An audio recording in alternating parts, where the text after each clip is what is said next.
जय हिंद दोस्तों, आज हम आप लोगों को पढ़ाएंगे पास्ट इंडेफिनिट टेंस के बारे में। और इतना अच्छे तरीके से आप लोगों को आज पास्ट इंडेफिनिट टेंस के बारे में बताया जाएगा कि आप लोग एक बार में ही पास्ट इंडेफिनिट टेंस को तैयार कर लेंगे। पास्ट इंडेफिनिट टेंस की पहचान क्या होती है? पास्ट इंडेफिनिट टेंस की पहचान होती है जिन हिंदी वाक्यों की क्रियाओं के अंत में ता था, ती थी, ते थे या फिर या, ला, दा, मा या फिर बड़ी ई आदि शब्द आते हैं तो उसे हम लोग पास्ट इंडेफिनिट टेंस कहते हैं। पास्ट इंडेफिनिट टेंस अर्थात किसे कहते हैं? अर्थात इस टेंस से हम लोग को यह पता चलता है कि कार्य जो हम लोग कर रहे थे वह कार्य बीते हुए समय में हम लोग कर रहे थे, जो कि अब नहीं करते हैं। हम लोग कार्य कब करते थे? बीते हुए समय में हम लोग कार्य करते थे। जैसे राम स्कूल जाता था, मैं तुम्हें अंग्रेजी पढ़ाता था, तो ये हम लोगों का क्या है? ये हम लोगों का पास्ट इंडेफिनिट टेंस है। फिर से एक बार हम लोग समझेंगे पास्ट इंडेफिनिट टेंस किसे कहते हैं। पहचान तो आप लोग समझ ही चुके हैं, जिन हिंदी वाक्यों के अंत में ता था, ती थी, ते थे या फिर या, ला, दा, मा, खा या बड़ी ई आदि शब्द आते हैं तो उसे हम लोग पास्ट इंडेफिनिट टेंस कहते हैं। अगर इसको हम लोग डिफिनेशन के अकॉर्डिंग समझेंगे कि अर्थात इस टेंस को पढ़ने से हम लोगों को यह पता चलता है कि कार्य हमारा भूतकाल में अर्थात बीते हुए समय में होता था। क्लियर? अब इसके बारे में हम लोग अच्छे से समझेंगे। सबसे पहले तो ये याद रखिए कि पास्ट इंडेफिनिट टेंस में केवल एक ही सहायक क्रिया होती है। कौन सहायक क्रिया होती है? पास्ट इंडेफिनिट टेंस में केवल एक सहायक क्रिया होती है और उस सहायक क्रिया का नाम है डिड। क्या हेल्पिंग वर्ब का क्या नाम है? डिड। चाहे तो सिंगुलर नंबर हो या फिर प्लूरल नंबर हो, चाहे सिंगुलर नंबर, प्लूरल नंबर या फिर सब्जेक्ट हमारा ही, सी, इट या आई हो, मतलब कुछ भी सब्जेक्ट हमारा रहे, सभी के साथ हम लोग किस हेल्पिंग वर्ब का यूज करेंगे? D I D, did. Did का ही हमेशा यूज करते हैं। क्लियर? दूसरी चीज ये भी समझिए कि डिड का जो यूज होता है ये सिंपल सेंटेंस में यूज नहीं करते हैं। अर्थात पास्ट इंडेफिनिट टेंस के साधारण वाक्यों में हम लोग सहायक क्रिया का प्रयोग नहीं करते हैं। एक चीज समझ में आ गया ना? जब भी हम लोगों का साधारण वाक्य रहेगा, जैसे राम स्कूल जाता था, राम स्कूल जाता था, ये वाक्य हमारा क्या है? सिंपल सेंटेंस है पास्ट इंडेफिनिट टेंस का, अर्थात साधारण वाक्य है। जब कभी भी साधारण वाक्य रहेगा तब हम लोग डिड सहायक क्रिया का प्रयोग नहीं करते हैं। दूसरे शब्दों में अगर हम लोग समझेंगे तो कभी भी साधारण वाक्यों के पास्ट इंडेफिनिट टेंस के साधारण वाक्यों में सहायक क्रिया का प्रयोग होता ही नहीं है। अब सवाल ये उठता है, जब इस टेंस सहायक क्रिया डिड होती है और साधारण वाक्यों में डिड लगता नहीं तो डिड का यूज कब करते हैं हम लोग? डिड का यूज हम लोग पास्ट इंडेफिनिट टेंस के नेगेटिव सेंटेंस में और इंटरोगेटिव सेंटेंस में डिड का यूज करते हैं। चाहे तो वह हमारा सिंगुलर सब्जेक्ट हो या फिर प्लूरल सब्जेक्ट हो, कोई भी सब्जेक्ट है, सभी के साथ हम लोग डिड का यूज करेंगे। कब करेंगे? नेगेटिव और इंटरोगेटिव वाक्यों में करेंगे, साधारण वाक्यों में नहीं करेंगे। बात समझ आई? और आगे बढ़ेंगे। पास्ट इंडेफिनिट टेंस के साधारण वाक्यों में मुख्य क्रिया के सेकंड फॉर्म का यूज करते हैं।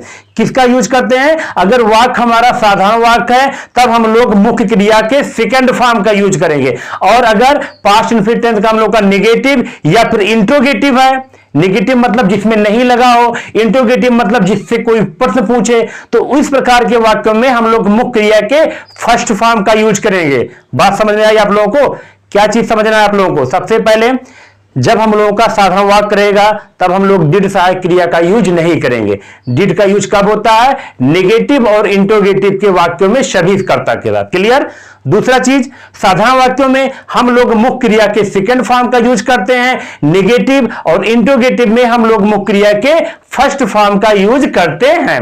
अब हम लोग सेंटेंस को समझेंगे, कैसे हम लोग इसको ट्रांसलेशन करेंगे। चलिए हम लोग सेंटेंस की तरफ बढ़ते हैं। तो सबसे पहले हम लोग स्ट्रक्चर को समझेंगे। सबसे पहले आप लोगों के सामने दो स्ट्रक्चर हम बता रहे हैं। फर्स्ट स्ट्रक्चर है हम लोगों का अफर्मेटिव सेंटेंस का और सेकंड स्ट्रक्चर हम लोगों का निगेटिव सेंटेंस का। इंटरोगेटिव और इंटरोगेटिव निगेटिव इसके बाद। सबसे पहले अफर्मेटिव में हम लोगों को क्या करना है? अगर स्ट्रक्चर हम लोग अच्छे से समझ जाएंगे तो ट्रांसलेशन हम लोग अच्छे से कर ले जाएंगे। पहला हम लोग अफर्मेटिव मतलब साधारण वाक्य। साधारण वाक्यों में हम लोग सबसे पहले क्या करते हैं? सब्जेक्ट। सब्जेक्ट मतलब जिसके बारे में हम लोग बातचीत करते हैं। उसके बाद देखो वर्ब का सेकंड फॉर्म। वर्ब का सेकंड फॉर्म मतलब इसमें डिड का यूज नहीं हुआ है। साधारण वाक्यों में देखो सबसे पहले सब्जेक्ट, उसके बाद वर्ब का सेकंड फॉर्म, उसके बाद ऑब्जेक्ट। ऑब्जेक्ट मतलब मुख्य क्रिया का अब वो मुख्य क्रिया के बाद जो आता है कर्म आता है, ऑब्जेक्ट का मतलब होगा कर्म। उसके बाद नेगेटिव को देखेंगे, नेगेटिव में सबसे पहले सब्जेक्ट, सब्जेक्ट के बाद डिड लगा हुआ है। अफर्मेटिव सेंटेंस में डिड नहीं लगा था, लेकिन नेगेटिव में डिड लगा हुआ। क्यों लगा हुआ? क्योंकि नेगेटिव सेंटेंस में हम लोग डिड का यूज करते हैं, अफर्मेटिव में नहीं करते हैं। डिड के तुरंत बाद हम लोग नॉट लगाएंगे, नॉट के बाद वर्ब का फर्स्ट फॉर्म।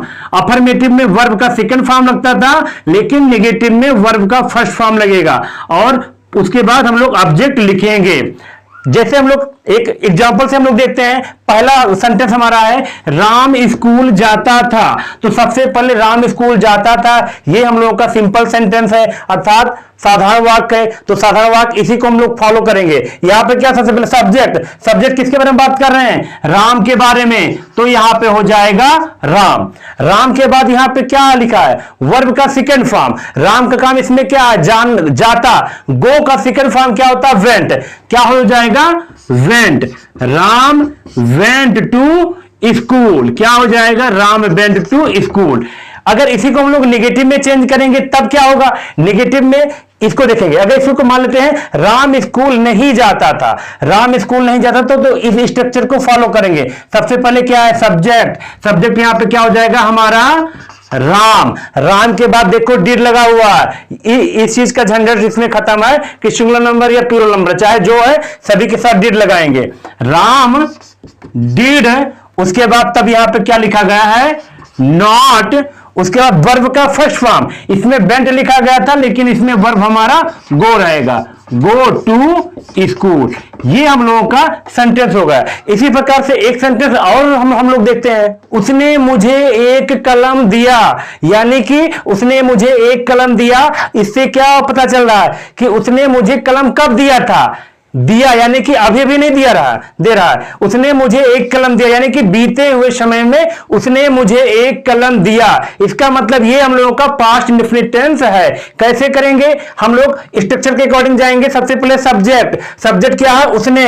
उसने का यहां पे सब्जेक्ट के रूप में ही हो जाएगा। ही के बाद डिड तो लगेगा नहीं। वर्ब का सेकेंड फॉर्म, उसका काम इसमें क्या है? दिया। दिया का सेकंड फॉर्म, गिव का सेकंड फॉर्म होता है गेव। उसके बाद ऑब्जेक्ट क्या है? ऑब्जेक्ट इसमें मुझे, ही गेव मी। मुझे क्या दिया? एक कलम। अ पेन हो जाएगा। क्या इसका हो जाएगा? He gave me a pen. इसी के प्रकार से अगर इसको हम लोग नेगेटिव में चेंज करेंगे तब क्या हो जाएगा?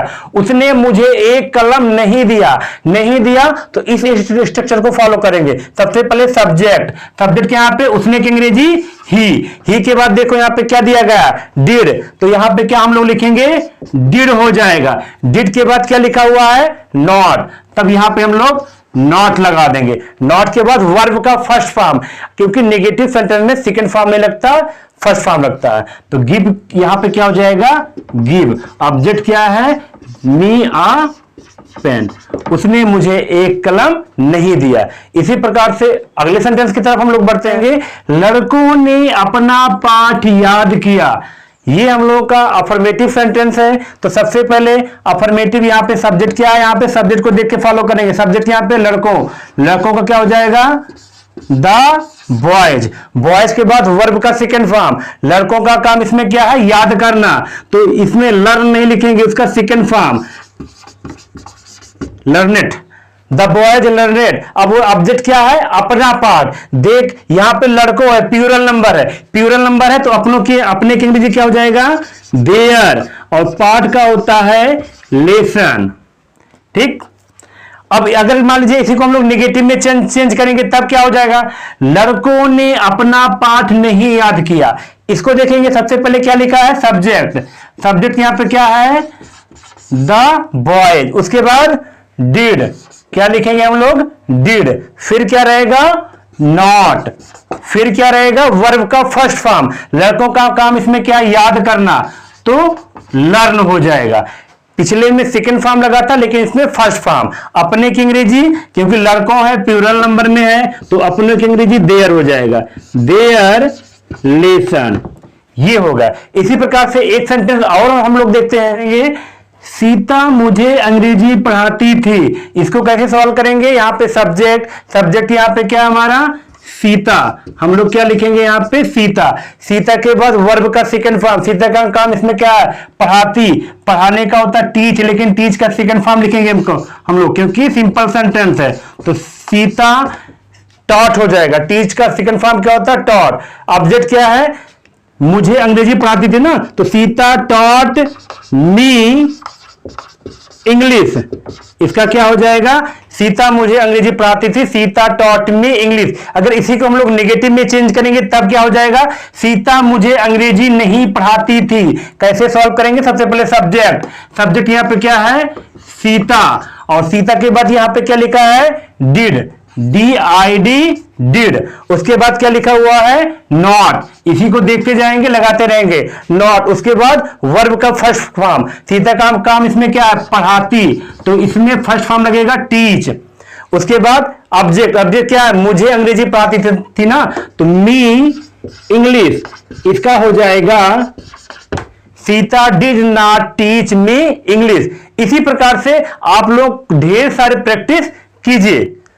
तो आज हम लोग पढ़ रहे थे पास्ट इंडेफिनिट टेंस का अफर्मेटिव और नेगेटिव सेंटेंस। इंट्रोगेटिव और इंट्रोगेटिव नेगेटिव हम आप लोगों को कल पढ़ाएंगे, लेकिन आप लोगों को पास्ट इंडेफिनिट टेंस के अफर्मेटिव और नेगेटिव सेंटेंस का एक्सरसाइज खूब अच्छे से घर पर तैयार करना है। इसके लिए हम आप लोगों को कम से कम 10 सेंटेंस दे रहे हैं। 10 सेंटेंस आपको लोगों को स्क्रीन पे शो कर रहा है। इस 10 सेंटेंस को आप लोगों को अच्छे से सॉल्व करना है, अच्छे से सॉल्व करके मेरे पास भेजना है, अच्छे से प्रैक्टिस करना है। इस 10 सेंटेंस का पास्ट इंडेफिनिट टेंस के अफर्मेटिव और नेगेटिव को अच्छे से आप लोग पढ़ेंगे और इसका एग्जाम्पल घर पे सॉल्व करेंगे। कल के वीडियो में हम आप लोगों को पास्ट इंडेफिनिट टेंस का ही इंट्रोगेटिव और इंट्रोगेटिव नेगेटिव के बारे में बताएंगे। तब तक के लिए जय हिंद। कल मिलेंगे, बहुत ही अच्छे तरीके से आप लोगों को पढ़ाया जाएगा। तब तक के लिए जय हिंद।